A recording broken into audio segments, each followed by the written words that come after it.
tao na itong sunod na sinasabi ko, humahanga talaga ako.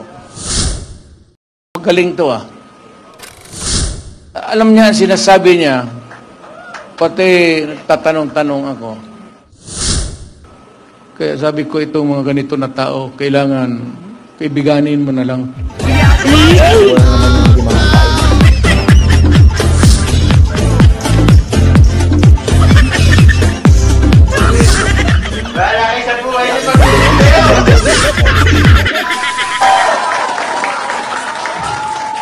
Itong tao na itong sunod na sinasabi ko, humahanga talaga ako. Sa integrity, pati yung utak. Abogado, pareho kami abogado eh. Puto pa nagsalita ito. Hindi ko naman kilala to, but the constant exposure sa TV, parang natauhan ako. Magaling to ah. Alam niya, sinasabi niya, pati tatanong-tanong ako, talagang is one of the upright na tao na bira mong makita ng ganun. Yung mga bright na kariyan kasi ng mga bright, mga gago eh. Hinahaluan nila yung trabaho nila ng kagaguhan. Alam mo, ako talaga, it was I who sought him. Ako naghanap sa kanya para makilala ko siya. Talagang bumilib ako sa kanya. Marcoleta.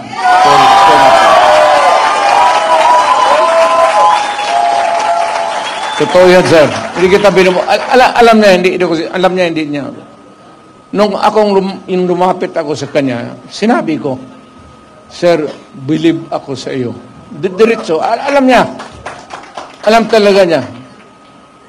So, kailangan natin sa Senado. Ngayon, marami kasi sila, ano dapat ang gawin natin? Patayin natin yung mga senador ngayon para mabakante.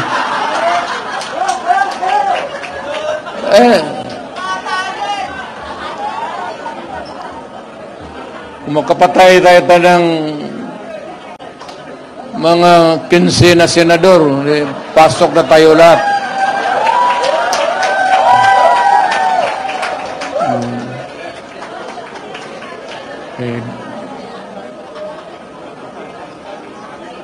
Pero kawawa naman.